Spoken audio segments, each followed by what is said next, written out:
Crystal Palace 2, Liverpool 1. They've done it. Liverpool have lost a match. It was Liverpool's turn to be on the receiving end of a late winner. And former Arsenal man, Agent Eddie Nketiah, won the game for Palace in the 97th minute. Oh my God, what an ending to the game, Luke Moore. It was brilliant. It was an amazing end to a really good game. And I wonder if actually, and maybe this section here today will go towards rectifying it, at least from the Ramble's point of view. But I wonder if Crystal Palace are getting enough respect. Yeah. I wonder, because I know they've been on this mad unbeaten run. They've obviously won a trophy and all the rest of it, but they don't really get talked to. Well, of course, if you're going to count the Community Shield. And now Mourinho's back in work, we have to, of course. But they deserve the respect, right? They deserve a huge amount of respect for what they did. I know Liverpool had a lot more of the ball. I know that they are the kind of name team in the fixture, if you like. But Palace were excellent. They were really good. They missed a lot of chances. Yeah. I mean, Alisson was formidable. It was. I think both keepers were, to be honest. Henderson made an unbelievable save. That one-handed save. Off the post. Oh, my God. Yeah. Absolutely disgraceful. But is he any good with his feet? Is he any good with his feet? That seems to be very popular. Do you not think, though, they don't get the respect simply because they have so little possession and they just rely on the counter-attack so much, and that you don't see them play that much football? But counter-attacking football is thrilling. Well, that's right. Well, there's a lot of talk. Were you thrilled? I was thrilled. Answer properly whether you were thrilled or not. I was massively thrilled by the occasion. No, it was an expensive thrill at these Premier League prices, even at Crystal Palace. Do you not think that, because everyone's talking about like Glasner potentially as most good Crystal Palace managers get to, they're usually sort of like, oh, well, he's going to be out the door. He's going to be picked up by somebody else. I don't think, for example, a Manchester United supporter would want that at the club, so to speak, because they have this play a back three. Well, exactly. They have a situation where they want to play great football and they want the ball, but Crystal Palace are being incredibly good with very, very little ball time themselves. So I just think that he's perfect for Crystal Palace. I hope he doesn't move. Not to do a Debbie Downer on everything this morning, but that is the talk at the moment, that he's going to be moving on. I just hope that doesn't happen, because I just don't think any other supporters would go for this really successful 10% of the ball play. Well, I mean, I think the thing about Palace and that maybe low percentage you're talking about there is what Palace do excellently is, everybody gets in their position, the shape, the jobs, as you say, quick and on the break and all that.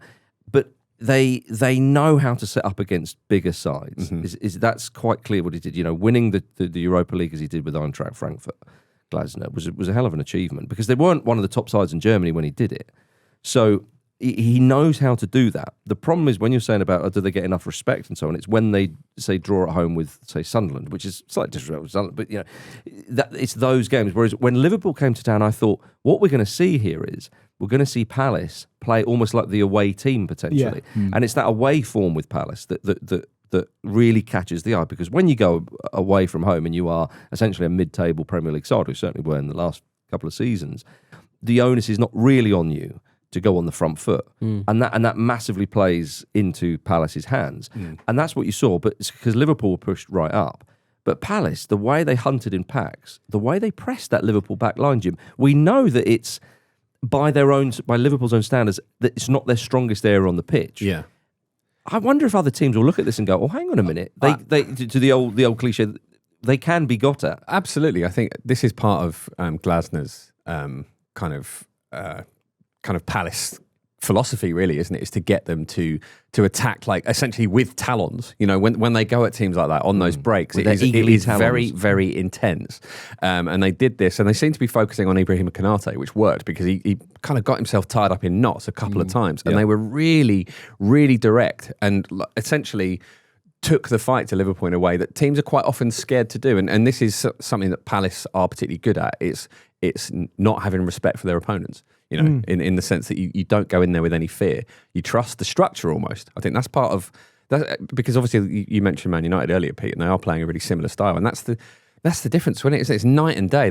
These Palace players, they know it inside out, and they trust it, and they feel secure in it, and it allows them an enormous amount of freedom when they're sort of going on their attacking forays. Whereas with Man United, who I know we're not talking about, it's the complete opposite, and we saw the absolute best of it today, or on Saturday rather, because it wasn't like a a scraped 2-1, wasn't it? Despite the circumstances of it, they were good for it. They had some really great chances in the first half. Like waving his hands, going, come on, and when he hit everybody. the post as well, that was an inch away from being an absolute screamer. And Alisson had to work very, very hard. They were really, really worth this win for the goals. Like Sark, completely unmarked on the goal line. Like he had so much time to do anything with that. It was actually Gravenberch who knocked it back in, I think, wasn't it? It was a bit of a mess. Well, it was great having Sarr back in there because on Friday I thought, he wasn't going to be fit. Wasn't going to be fit, and then he goes and he gives so much to them, Luke. But it's like this Palace side, they are in their own way. They when teams think, what's the profile of our side, or what is our style of playing? So you know how they're going to play. Yeah,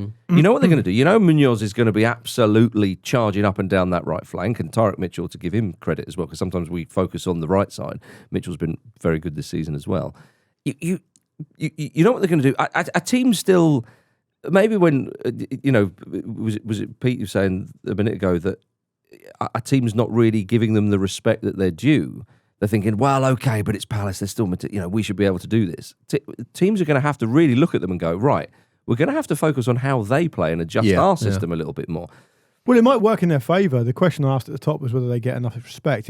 If they don't get enough respect, I'm sure it works in their favour because they're not them. I mean, in a weird way, they are quite fashionable, aren't they? They are kind of, everyone seems to kind of like them and watch them. Yeah, be a neutral's favourite, I think. Yeah. On the Glasner thing as well, don't forget he turned down Bayern Munich. He turned down Bayern Munich fairly recently. I think he's kind of enjoying being at Crystal Palace. That's something I hope he sticks around. He loves it there, and he's obviously got a European campaign to look forward to this season as well. And you see what the club think when the reports were saying Mark Gay, if he goes, then I'm not sticking around. Now I know he suggested, but he said he didn't say that. Well, indeed. And even if he did, I mean that's just classic manager chairman brinkmanship, isn't it? Really? Yeah. he said he what Liverpool could have done with Mark Gay at the back, and he got the assist, didn't he? Yeah. Another little bit of narrative there. He cleared it up, Glasner, or massaged it, whatever you want to call it, by saying that he made it clear to the ownership that if we couldn't get a replacement in, it would be a ridiculously stupid thing to do to let him go. Yeah. And obviously they kept him. But when did he say exactly, that? Yeah, exactly. He's about to sign it. We don't get a replacement, so it's not as we, all of it. But I do think that part of the chat around Liverpool this year so far has been they keep winning, they keep making it happen, they keep finding a way, and of course Crystal Palace found a way against them. But I do think, based on what we saw in this game, Crystal Palace appeared to be the team that were most able to lay bare the shortcomings that people suspect Liverpool may have. Absolutely. And I'll just give you a few examples, right? You mentioned Munoz there. He's one of the best players in the league in that position. Kirk has had a really difficult time, and there's been question marks over Kirkos, right? Kirkes, sorry. The right-back position is also a little bit of a problem for Liverpool. Conor Bradley got dragged at half-time. Isak has been a massive chat, since he's moved, and the circumstances around that didn't really do much. Got subbed off. Mohamed Salah, how long is he going to keep going for? We suspect he'll probably have another really good season. Again, really quiet. So there's lots of Konate, his contract, the centre back situation at Liverpool. Gay, they want him.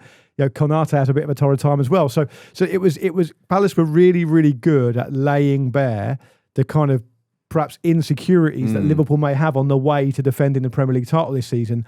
And that's fascinating. What's also fascinating is whether Crystal Palace can last the course, because they've become so used to not being beaten and they've been doing so well that when the European football stuff starts to bite, the Christmas period gets difficult, all the usual stuff we talk about. Teams start sitting deep against them. It might get quite interesting. But whatever happens now, I think you can understand that currently, as we sit here now, Palace are kind of best of the rest team in the Premier League, and they look amazing doing it. And the final thing I wanted to say is they consistently lose really key players, and they still manage to find a way to absorb that, right? Which is a great thing. If you think it's not just Eza, it's before that it's Olise, who's a world class player, by the way. He's in the Ballon d'Or shortlist. And before that it's Zaha, of course, and one or two others that I've probably disrespected by not naming. But so all in all, like, fantastic, really well balanced as well, and you are right to kind of, Pete, I think it was who said it first, to kind of make this comparison to Manchester United, because clearly, if you look at the money that's been spent and you look at the profile of player that United go after, like, they would probably be seen reputationally to be of more respect than a lot of these Crystal Palace players. But clearly, Glasner has them purring. He has them playing so well. Well, it's the place where you'd want to play if you're a player who's maybe not quite at elite level, or you're maybe thinking maybe one day Champions League or whatever. Palace is like, you'd want to go there. I know money talks and all that, but the spirit they have down there, the vibe, if you will. It's probably the most exquisite vibe in the Premier League. It's the best vibe. It's got to be. I think it's the best one. It's a so far undefeated vibe. Which but I mean, just the general. I mean, I live in the area, Jim, so I absorb the vibe. Well, you're on the ground. Tell us how is it on the street? Much like Ebenezer Good, you created the vibe. I couldn't get a wink of sleep last night. It was like the Copacabana down there. But he's all weekend. But Glasner's not just taking any young promising talent and putting them in the side. Like Essa, for example, he's sort of the very promising footballer. In any other football team, he'd be in that kind of Kobbie Mainoo kind of position of you'd see him more. You'd see him a lot more. But he's not good enough right now. So he's playing in the Premier League too. No, but you're right though, because when they signed him and then they sold Eze, or you knew Eze was going to. Yeah, I wondered if Eze might come into the side, but it's a good point. Can I ask another question really quickly about what I found really interesting about the game? Was it was exactly the thing that Jamie Carragher was fearful of when he interviewed Arne Slot a few weeks ago, where he said, you're being too offensive, you're leaving it too open at the back. I don't like to see this as a Liverpool fan. And he showed him, I don't know if you remember the actual footage, but he showed him the video clip of Liverpool bombing on forward, not leaving the back door wide open. And Slot kind of laughed it off and chuckled away like he's like that kind of, avuncular kind of way that not he laughing is. now, is he? No, but that was exactly what the problem was in this game. Yeah, and it's been surprising. I mean, I say no one else has exploited it. Clearly, they have. I mean, the 10 men of Newcastle United in that game, that did that. Again, it's sort of slightly surprised me that the way Liverpool have been pegged back in a lot of games, even against Everton, when Liverpool was so good in that game at Anfield the other week in the first half, and then Everton it's like Liverpool just thought, right, well, we'll just knock it down to second gear and we should be okay. Yeah. And Everton were like, well, all right. Well, no, I understand Liverpool won the game. That's the most important thing. I totally get it. We're aware of that. But I just wonder if it's a case of, I want to say ramping it up for 110 at the 110 minute mark, pretty much. You know what I mean? Or the 100 minute mark, 100 minute mark is whatever VAR's done. Yeah. Well, it just seems like it just gets longer and longer, these football matches. But including the injury time in the first half as well. It takes a lot out of your body, and it takes a lot out of your squad, however big it is and however successful. You take a lot out of your body. Take a lot out of my body. I put a lot into my body. It takes a lot out of my body. Yeah. What's the sort of the net? Oh, he's in his overdraft. Speaking of Barkley, it's overdraft time for Pete. I've got HSBC loans all over the place, deep into the bone marrow. I think with Liverpool, I think people will look at this and go, it gives them a little bit more something, because when you look at that Liverpool starting lineup, Jim, I mean, on paper, feels unfair, doesn't it? Well, it does. On paper, it's impressive, and look, let's not be silly here. They've lost their first game this season, so not take the piss. Yeah, just not take the piss here. But you do wonder if teams will go, oh yeah, let's not be so afraid of them. Absolutely. I mean, they've conceded 7 goals so far in 6 games, which seems high for a team, rated as they are. Yeah. And I suppose you've got to look at the centre backs, haven't you? Because obviously Konate had a bit of a difficult game. Obviously, Virgil van Dijk is imperious. I find Konate inconsistent, man. Well, indeed, and the only other real specialist option for either of them is Joe Gomez, because they lost Giovanni Leone to a long-term injury, unfortunately. That's a sickness. And obviously, I think they would have wanted to bring in Mark Gay on top of Leone anyway, and they couldn't quite manage to do it. So, that's probably going to show some wear and tear, the three of those, between now and January. I assume they'll probably fix the problem then, but it's an area for for concern. But I find it is an area of concern. I don't have anything too much to disagree with that, but I do think the whole thing is connected, because I don't think you see the same amount of control from Gravenberch and McAllister that you saw last season. And we're still waiting for that to happen. I think Gravenberch has been pretty good overall. McAllister hasn't been as good. They've also got this really big conundrum with Florian Wirtz, who seems to not have really been able to pick up the pace of the Premier League at all. You've seen a little bit of improvement of him. Flashes of it. He's now been moved out to the left. The Ekitike brain fart thing has messed them around a bit as well, because it means Szoboszlai's moved position, which they bring Bradley in. The whole thing does seem to be a bit of a moving feast at the moment. And you're right to point out about the goals conceded, because you think about a team defending the Premier League title who's strengthened, and they won the Premier League at Akanto last season, and they've strengthened. There doesn't seem to be an awful lot of control. And what you can fall into the trap of when you're watching football like we do, and in the way that we have to watch it to do the show, is you can start to get seduced by the results. And the results, of course, have been good until they're not. and then it becomes really interesting to see how they respond, because they've got Galatasaray away in the Champions League, then they've got Chelsea away, who have obviously had their own problems. We'll find out a bit more about them, I think, in the next week or so. Well, I think as well, we've been conditioned in the last however many years of Guardiola's Man City, Klopp's Liverpool, and to obviously a lot lesser extent, but I still think for the point I'm about to make, it's worthy to even mention Arteta's Arsenal. We're conditioned in that team has to be perfect to win the league. And the reason why I mention Arsenal and Arteta is because they've been on just the wrong side of that, obviously, a couple of times, not last season. But you think, oh, well, a team's got to be imperious. Straight from the off, that's the way it goes.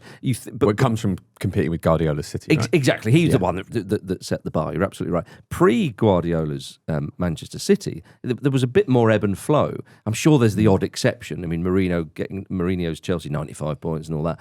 But a little bit more ebb and flow. So, you know, if, say, Ferguson's Man United did sort of lose a couple of games in a row, or there was a bit of a sticky start, whatever, you'd say, okay, well, it's early days and so on.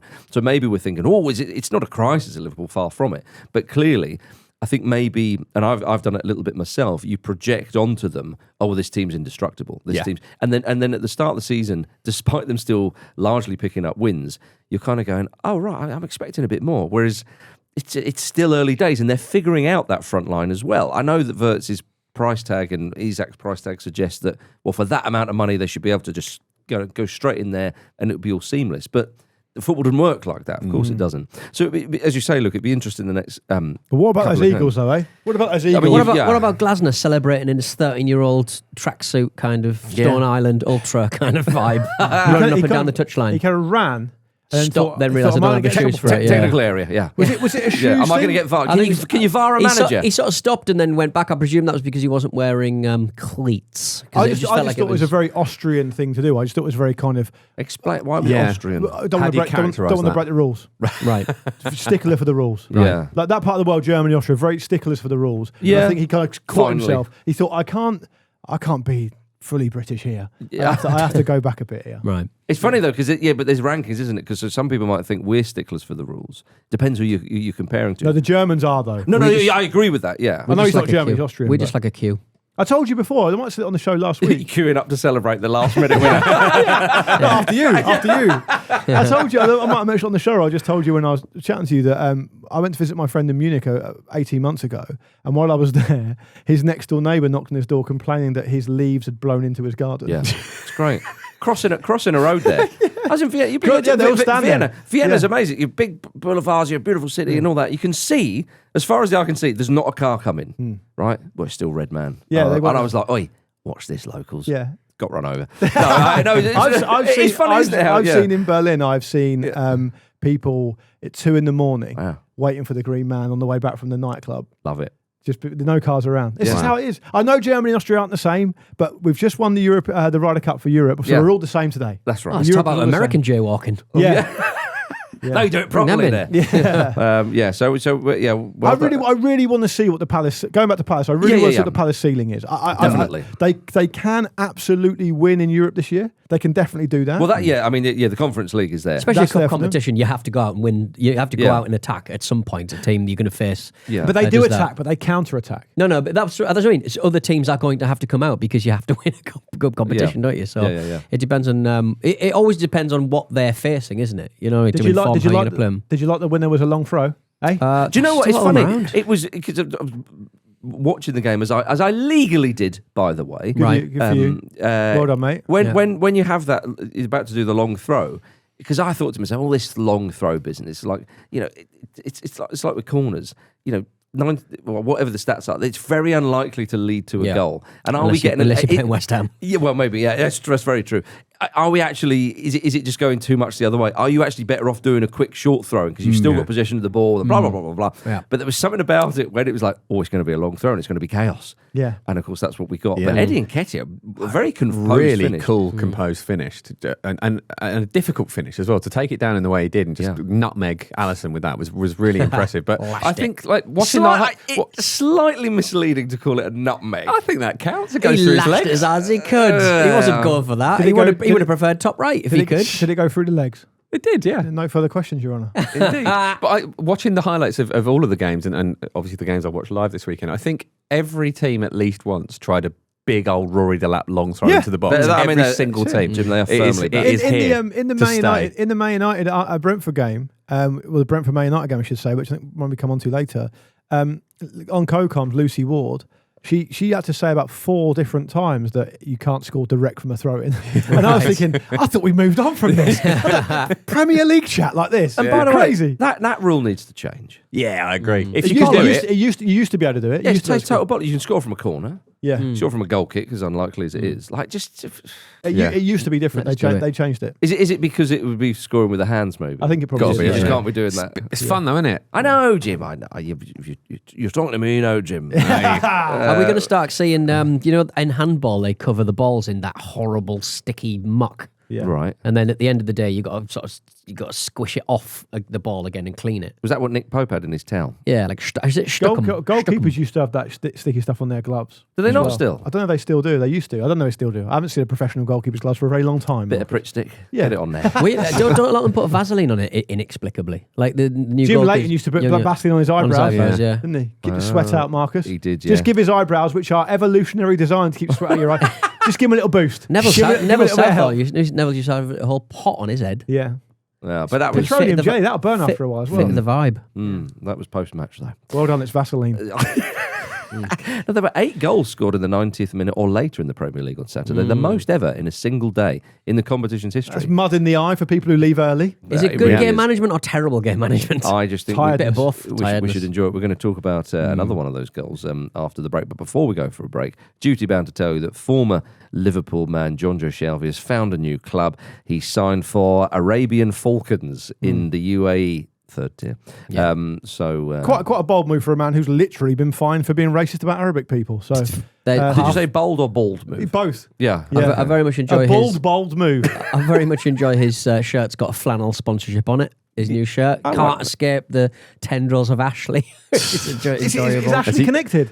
He owns flannels, doesn't he? Yeah, but he's connected to the John club. Joe Shelby has signed a contract with Mike Ashley at some point. Yeah, if he's not read it properly, he probably still will be advertising flannels. You going to the UAE third tier now? We've got a clause covering it. Yeah. Half of the Arabian Falcons Wikipedia is dedicated to a Nando's sponsorship. That's how big they are. They're a very new club. They're obsessed with Nando's.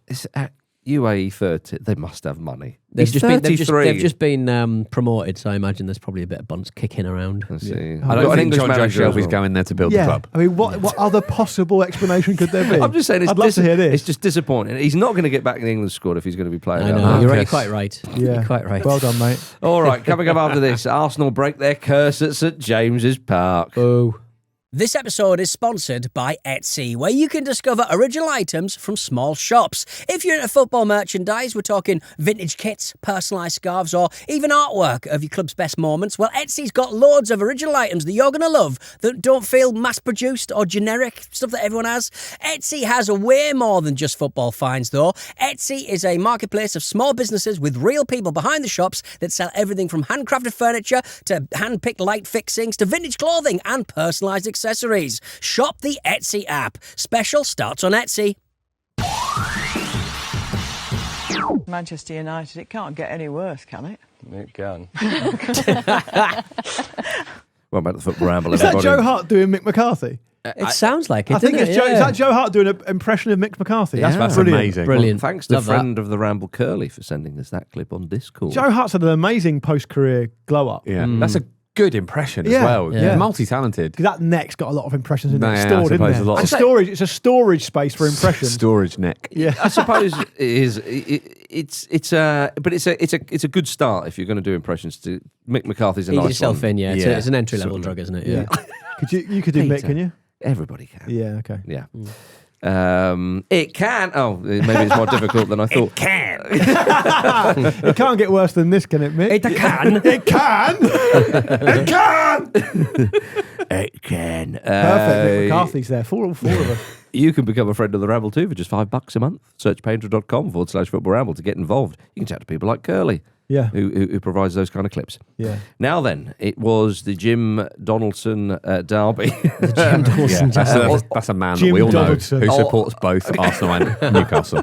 Or Mikel Merino derby, of course. Newcastle United 1, Arsenal 2. They did it, Jim! Yeah. They did. Been saying, quite consistently this season in those bigger games, and the away games in particular, that wanted to see a bit more attacking intent and a bit more kind of pro-action from Arsenal, and that's exactly what they got. And it was a much better performance than those other away performances so far. It feels like that's been a little bit timid before, and this fixture last season was night and day for this. I mean, Arsenal just didn't turn up in it at all. They were terrible last season. Probably the worst performance of the season. They were never going to be that bad, but they can be bullied, I think. Yeah, absolutely. But I think part of that is when you get a big physical attritional encounter like that, part of it is managing it emotionally, right? Yeah. And there were times where I thought, they've just fallen into that trap again. They're not doing that. Arteta was a mess. He was all over the iPad, running over, shouting at the fourth official. Is he playing Angry Birds? I don't know what he was. They're doing it again.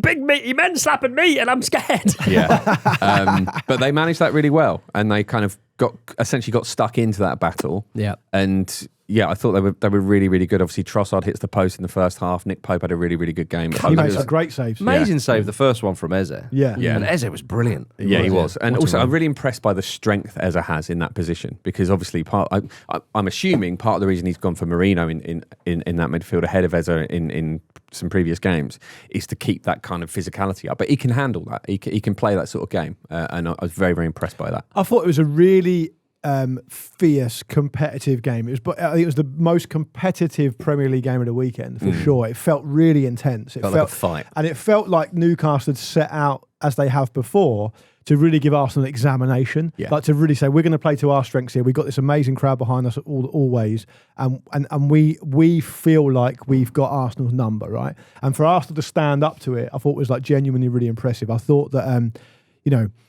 there were times when it felt like Arsenal might crumble. They might kind of buckle under it. Well, Gabriel did, of course, for the opening goal. I thought Gabriel had a really, really strange game. That 1-0 scoreline to me at one point, it's like, this feels like a really uncomfortable pair of slippers that I hate, but insist on wearing. But I find Gabriel, of course, at his best, is really, really good. He's like a really, really good defender. He's one of the best defenders in the world. Yeah, he's brilliant. But sometimes I think he makes odd decisions. Yeah, I think this is part of what we're saying about the emotional side of the game, because he's got massively caught up in that. So he had an exceptional game on one hand and a mad one on the other. Totally agree. Maybe that was a bit over the top. One of the best defenders in the world, certainly in the league. But you're right. He can be so good. Whereas that with the goal, he can head that away. Yeah, I don't think he can head it away. I think part of the problem why he's kind of involved himself in that ridiculous carry on is that he wasn't set properly when the ball came in. So I don't think he's able to get up and head it away. Right. So he's made that daft decision to pretend he's been fouled. It's a red flag always when particularly centre halves look to referees to bail them out of physical situations. You see it all the time when defenders are running back towards their own goal with a striker with them and they come together. It never used to happen, really. The defenders would go down. They'd always try and be strong. And I think if you're asking the referee to make a decision for you there, particularly if something is quite as frivolous as that, really, you deserve everything you get. And Voltemade is going to give you, to use that word again, a big examination. I mean, he's powerful.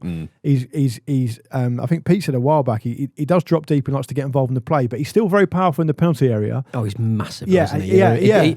If he's not getting something on that header, there's a real problem. I mean, it's kind of, there were a lot of handballs. There were a lot of VAR decisions to be made in this football match, and I thought that was going to overshadow the entire thing. But in the end, it was quite a cleanly and keenly contested fight. What did you make of the penalty decision that was overturned? I think it is the least. I think it's the most penalty-ish non-penalty I've seen in a long time. It's hard, isn't it? Hard to work it out. Well, as in you thought it probably. I thought Newcastle got away with that. And really?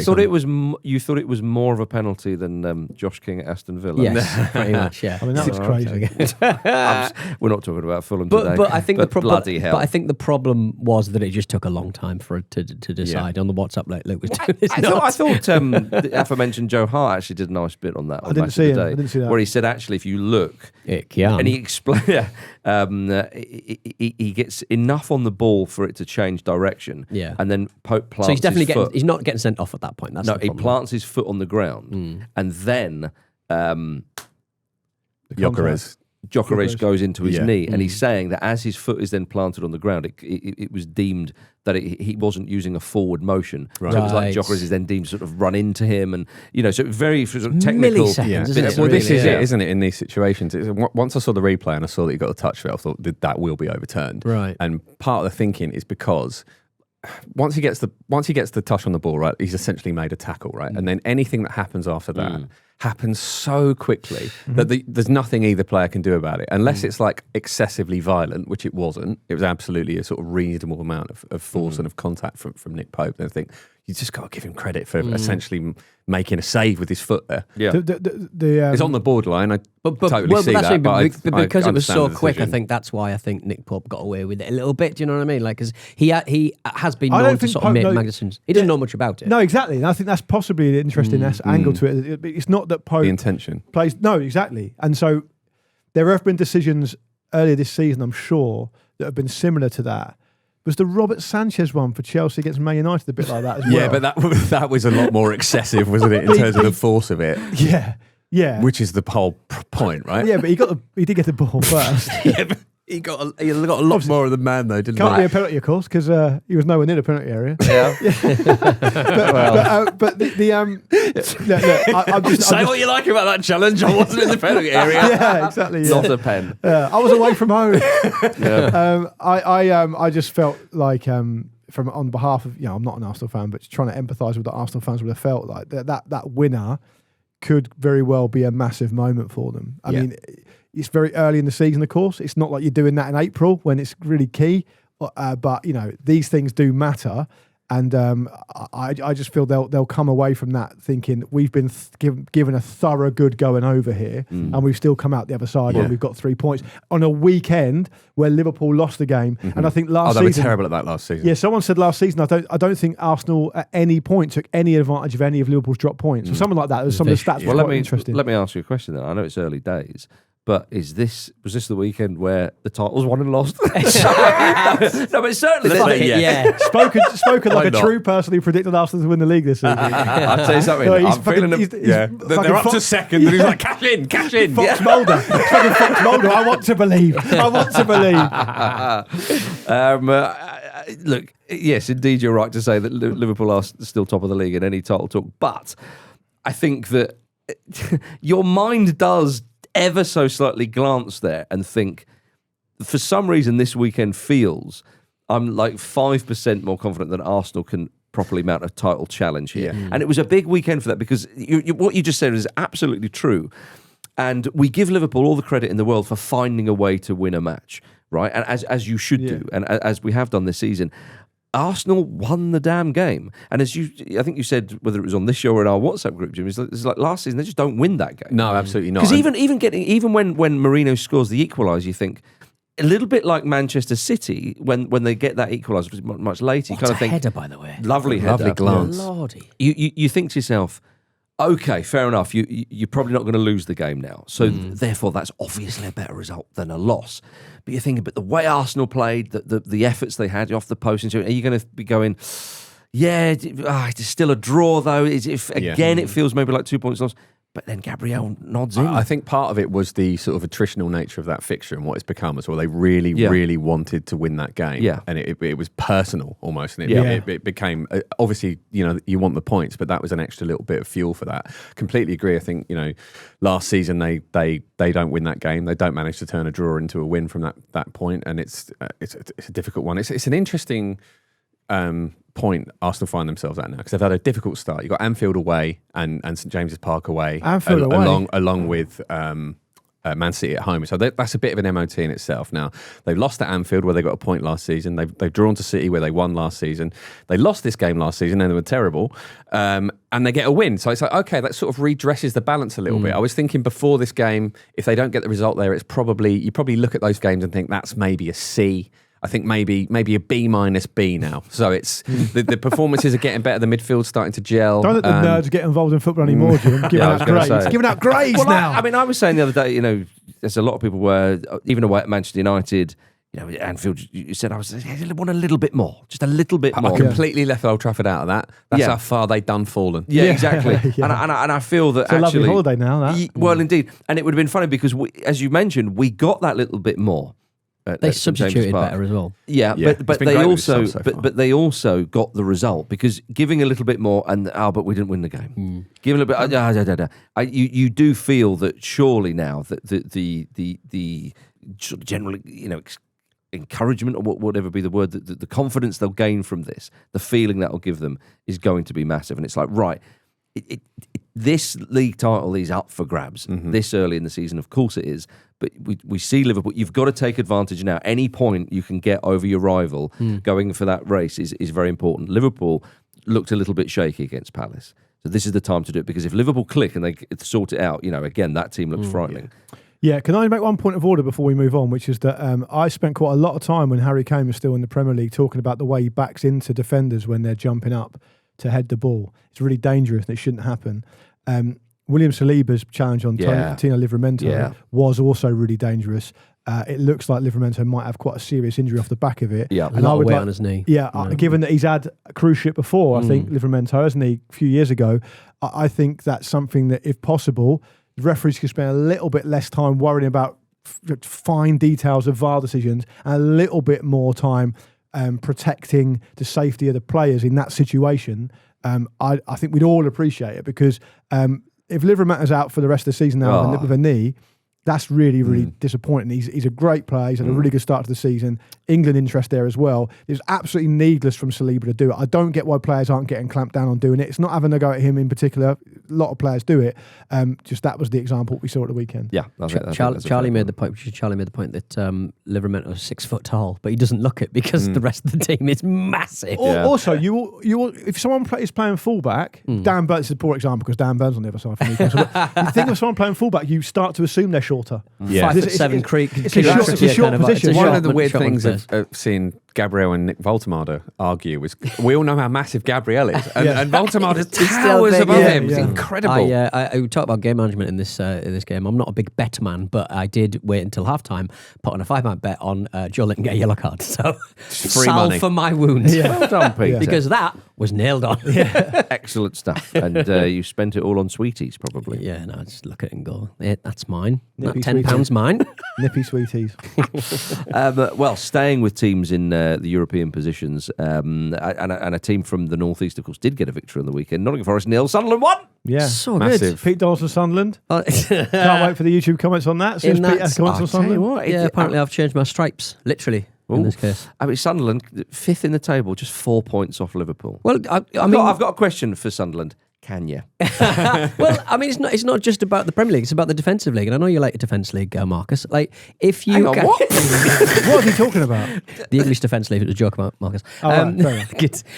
You've really. He'll deflect onto me in a minute. Yeah. You're just trying to deflect the Sunderland fans away from you. No, I am. Yeah. Yeah. Okay. Fine. Go on. They have been excellent at the back this season. Right, they have been so bloody good. So comfortable as well. That's what was so impressive about it, isn't it? Pete Donaldson's defensive league. Top of my defence league. I mean, what's really interesting is that, I don't want to take attention away from Sunderland because we talk about them, but the promoted teams now have got 23 points between them already. Did you see that statistic that, like, at this time last season, the season before, I think the cumulative points total between the promoted teams was like 6 points? Yeah. I mean, last season and the season before that, you're hoping that that's actually a blip and anomaly. Oh, you certainly hope that. Because again, you suspect it isn't, but you hope it is.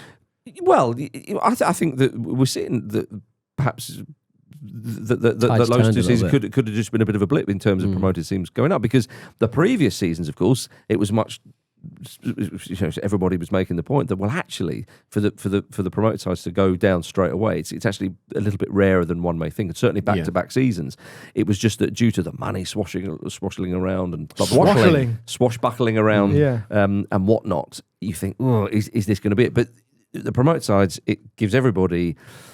I think it feels good having them win games because the last thing jeopardy into the league. It's also nice to have Burnley flying the flag for someone being absolute shit with 2 own goals from Maxime Esteva. I think I could take the point you're saying, but I don't think Burnley have been shit. I think actually been Burnley have been okay. Burnley have been better than a lot of those teams that have come up. In my fantasy Premier League at the weekend, Maxime Esteva got -5 points. It's like an active, you got to work hard undercover for that, agent. Yeah, you got to miss a couple of pens normally for that. Sunderland have been great, and they've done an amazing job of strengthening, bringing a lot of players in, and they've seamlessly gone into that team, and everyone kind of knows their jobs. And I think it was, it might have been in the summer or maybe a preview show we did where we before the Premier League started, and one of us, I forget who it was talking about how what Sunderland are trying to do looks a lot more like perhaps what Brighton have tried to do, or Brighton have done, Brentford have done, than maybe a kind of throw everything at it and just gamble and staying in the league, and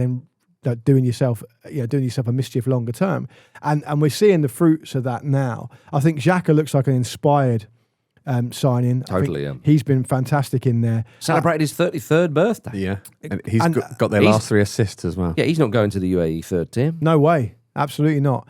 That really does put it in perspective, actually. Doesn't it? Yeah, it does. Yeah.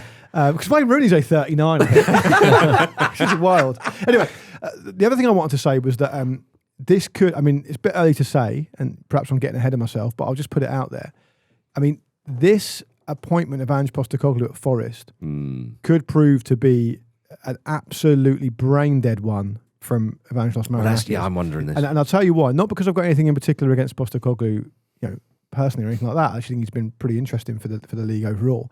But if you watch what they did against Sunderland at home against a promoted side, he seems to have completely dismantled everything from start to finish of what Forest were actually good at last season. And obviously the squad is built for that, right? Yeah, and it's not just about losing a game. Anyone can lose a game, and I know it's only their first home game under him, and I get that. But I just thought, you're not picking Gibbs White, who I know hasn't had a brilliant start to the season, but Forest have had a tricky start overall. You're not picking Hudson-Odoi, and then at half-time you put in Gibbs White. It's like, okay, so do you want him to play or not then? What's the strategy here? And the way they've played that I've seen so far under Postecoglou has been nothing like the way they played under Nuno. Yeah. And all the players are the same. So it's just kind of... I find, it's a red light, isn't it? It's a red light. We knew it was going to be a gear change, of course. Quite a heavy one from Nuno. To me, there was a sort of mini red flag, if you will, when Marinakis was saying, Ange, he speaks Greek, and when he won the Europa League with Spurs, he really promoted Greece on the international stage. I was like, what's this about? Because you're thinking football's a universal language. I'm thinking none of this is relevant, Luke. And that does worry me for the old tricky trees. So my mind is kind of plates. my mind is sort of going towards, okay, they were a little bit better in Sevilla against Real Betis, so that was more of an encouraging performance. Little bits and pieces. They ran out of steam, though. Yeah, fine, but still, it'll be one of the tougher games they'll face in that competition. Yeah. You're thinking, okay, it is a gear change, so it will take adjustment. So, any manager deserves time. You don't just sort of, throw the baby out the bathwater here. But I totally understand where you're coming from with this, Luke. And so my mind is like, okay, does Ange have a bit of time? Can we see some of that? And we keep saying that first season stuff at Spurs and whatnot.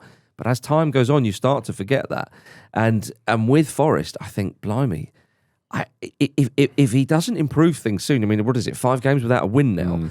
Pressure's already mounting. And the situation at Forest is quite strange after the way Nuno left, and the fans often dictate these things. They love Nuno for what he did and how he improved that side drastically, and he leaves under a bit of a cloud. Yeah. It wasn't as if it turned a bit crap and we're sad to see Steve Cooper go, but maybe it's for the best. The fans thinking, you've changed. Got this guy in. We're not winning games. What's the plan here? Yeah. What was the point of this? Well, totally. And also, they've got a European campaign where they can really do something. And I understand Postecoglou won the Europa League last season. You could be, with Marinakis, you never know what he's like. You could be in a situation, even in as little as 2 months away from now, it's like, oof, is this position untenable? It almost suggests, but he deserves time because every manager deserves time. So you're just in the modern era. That's where your mind goes. Do you not think that he started so well at Spurs? First, was it 5 matches? He did the whole season. Well in, you could say. Yeah. Well, no, the first 10 or so was. First 10 was really good, yeah. And so I think people expected a bit more. I don't think Forest started amazingly under Nuno anyway. So I think there was an argument to sort of say that it was after the Lord Mayor's show with the whole European stuff. But and at the end of the day, this match was decided on Chris Wood not tracking his man, him just the players and running not in beside and not scoring a sitter as well. He had a load of chances. Yeah. Robin Roof was on fire. Brilliant. He said that the roof on fire. He said they felt like they could have played all night and Forest wouldn't have scored, Yes. which is like deliciously salty. And another day, you're right, Peter. They win this game, but the fact is they don't win this game. But Postecoglou, he deserves time. Of course he does, because it would be ridiculous after 5 games to go, well, that's that. Yeah, and he's not had a pre-season with them as well, which is a big part of this. But I think the difference is that with the season Forest had last season rather, and they're in the Europa League, it's the here and now. Because if they don't do he said that himself. He Well, said indeed that they'll start to look like my team by Wednesday. Yeah, exactly. And haven't they just? And there's lies the problem. Is that team? Yeah. Well, because with Forest not winning Premier League games. On Sunderland, to sort of bring some credit back to them, I think obviously they will be aiming way higher than just staying in the league at this point. But it is really, really early on, isn't it? And if you can win away from home with 35% possession and look that comfortable in defence, that's an amazing platform for that. All right, coming up after this, we had a Saturday sacking in the Premier League. West Ham announced at 10:35 a.m. on Saturday morning that Graham Potter had left the club. I feel like we should have a jingle for a Saturday sacking. Saturday sacking. Journalists are like, it's our busiest day. Yeah. They will have written those pieces long before, surely. Like an obituary. Like an obituary, yeah. At least you got the rest of the day off, Graham. We could have done this later. I mean, as Vish pointed out to us in the WhatsApp group, they've made Graham Potter sit through all those face swaps, answer questions about it in the press conference. The press officer just sat there letting him answer them. That's and cruel, they binned him anyway. On the Friday afternoon, let him do all the press. Are the rumours that Potter might be in at Manchester United just because you've had so many Ruben Amorim Potter face swaps? I just think that's people making it up. Did we manifest it? Can you imagine? With Adobe. If Potter followed Amorim. No way. Imagine Vish's little face. It doesn't bear thinking People about. are just making that up because you can just say what you like about Man United now and someone will believe it, right? Yeah, it would be stupendous for the Ramble if that happened. And that's how bad it would be for Man United. Anyway, poor old Potter is gone. I mean, as you said, Luke, still in charge for the Friday pressers. Being asked like, what do you think of all this? I think that's a bit cruel. Well, Nuno was taking training at 12 on Saturday. I think he was. Yeah, he was. He was. So I think when Potter was fired, Nuno was arriving at the training ground. The seat was still warm. Do you think it's such a weird one, isn't it, Nuno? Like, do you think he's got for nothing Nuno to work taking with, the job? He's got nothing to work with there. It's like being thrown out of a nightclub and coming back with a gun, isn't it? It's like going, he's been kicked out and now he's coming back going, I'm gonna fucking get you. I'm gonna fucking deck that bouncer. I don't know about that, Pete, because Nuno's quite good at organising a defence, even if they're not necessarily the most talented group of players. And he's got Paquetá and Bowen and Somerville, who I think he wanted to sign for Nottingham Forest at one point to work with there. So I don't think they're going to be sort of pulling up any trees or anything, West Ham, this season. But I think it's early enough that they... His system kind of, tighten up the defence and hit him on the break, which is how, historically his teams have enjoyed playing. Doesn't feel very full Krug, does it? Well, Paquetá's doesn't feel very Mavropanos you give the ball to Paquetá and he just slows the game down. Sure, he's their most creative player and he slows the game massively down. So I just don't. He hasn't got the people. Do you think though? Obviously, was his last game for Forest getting beat 3-0 at West Ham, and West Ham soaked up the pressure and hit them on the break. He's thinking, I'll get a manager them. What else have you done? No, don't worry about that. Remember the 3-0 for us? We hammered you, didn't we? That's what it's meant to be. Yeah, you can take charge of this team that gave you a good doing. I am sympathetic to the stuff Pete's saying there. I think I totally get the logic behind it. I just think it's very difficult to know what West Ham are, right? Yeah. And I think Potter obscured that. I think the reason Potter obscured it because he came in at West Ham when he came in, and I felt like Potter's obviously got talent as a coach and has had success in the past, and he's come in at West Ham, who are a basket case under that ownership and have been for some time. Let's see how he gets on in the summer, and let's see what happens and how they set up, because he's a tactical coach who likes to look at the detail and all that type of stuff. And then nothing happened. It was like it's like a race car just stuck on the start line, didn't go anywhere. And then even when they brought players in those key midfield positions, he wasn't really playing them in there. And they had this weird kind of combination of Souček and Ward-Prowse and holding midfield, which wasn't doing anything. And they weren't using the players that can win you a game. I think you guys are right to say Bowen, Paquetá and Somerville behind a striker can win you a game. Decent, yeah. And if Wilson, it's a big if, but if Wilson can stay fit, he's got Premier League quality, like Premier League pedigree. Again, it's a big if. So it wouldn't be a massive surprise if they started to improve under Nuno. And I can kind of see why, if you're the ownership of a club of a similar size to Nottingham Forest, you go, well, thanks very much. I'll have a bit of what he's done there. Yeah, that's great. Obviously, it doesn't work like that because the club setups are different and all the rest of it. They've also got a problem at goalkeeper. They've got a massive problem at goalkeeper. And they can't really do anything until January, right? So I think Nuno probably, maybe I'm projecting here, probably took it a bit personally, the way he got binned out of Forest. And he still wants to work. I want to get back in there. Yeah, I think it I has don't to think be. he can be blamed for that. It has to be the case. Do you not think that Potter had everything going, not everything going for him, but he could have sorted that out so easily just by sorting out the corner routines, because they just could not fail. I mean, that was particularly poor, but I think even if he sorted that out, I think he was one of the reports that came out of the club when he was fired, I found really interesting, and I forget the journalist was, but it was someone who covers West Ham. They said they basically said that after their most recent defeat, the players were starting to get like fed up of Potter not really being able to connect with the players, articulate, get almost like not able to get properly like angry about it, and none of the other senior players were responding to him. Well, so what this journalist was making the point was that if the manager comes into the dressing room after a game and there's been a defeat and he goes to town, and then some of the other senior players kind of join in and get involved as well, the whole thing kind of galvanised them. And he said it was like really, really flat all the time. But other reports suggested that Potter was annoyed that some of his players were quiet after games. And there was questions over Jarrod Bowen's captaincy. Is he a leader? All that kind of stuff. He's married to Danny Dyer's daughter. Yeah. You don't get more West Ham than that. Well, he never said West Ham about leadership. And if you're married to Danny Dyer's daughter, then you probably have to do what you're told. So it didn't work. It wasn't working under Potter.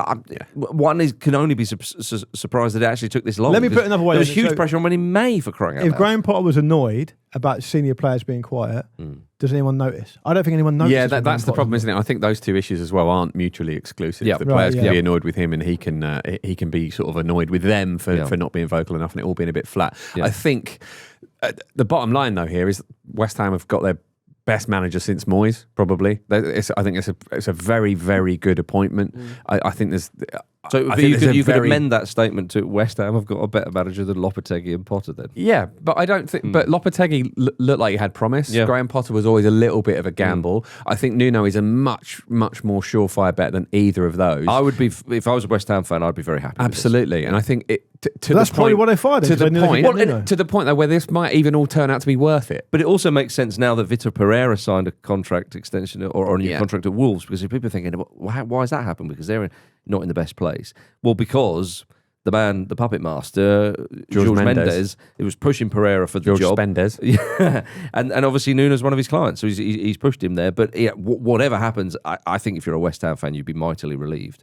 Because you look at what Nuno did at Forest. Because as Pete said earlier, it wasn't good when Nuno went into Forest. They were looking at a relegation battle, and then they just left that in the dust, which is it's very possible here. Indeed. We are going to talk more about Graham Potter on tomorrow's mailbag, by the way. Yeah. And Manchester United fans, you may feel like you've had a day off today. Well, enjoy it, but we're going to talk about Ruben Amorim on the mailbag tomorrow as well. So and in a way, it's a dig, because Man United losing to Brentford like that is now so routine that it doesn't even raise a hackle. Doesn't touch the sides. No.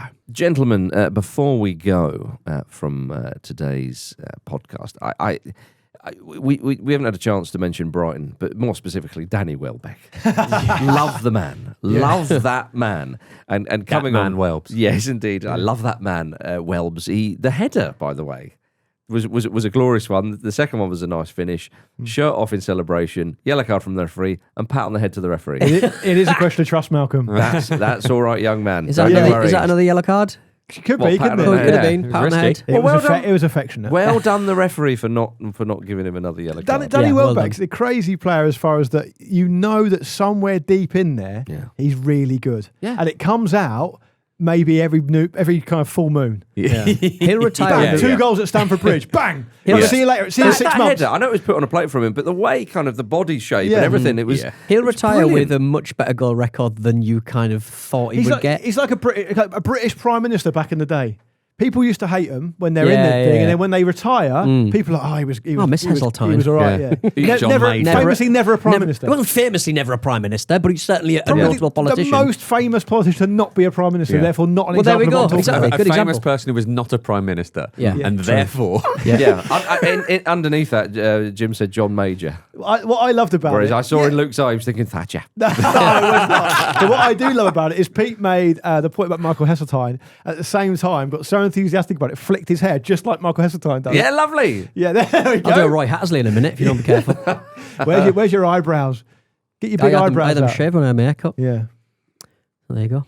There's the big takeaway, everybody. Wells has still got it, and Pete likes to shave his eyebrows for the makeup.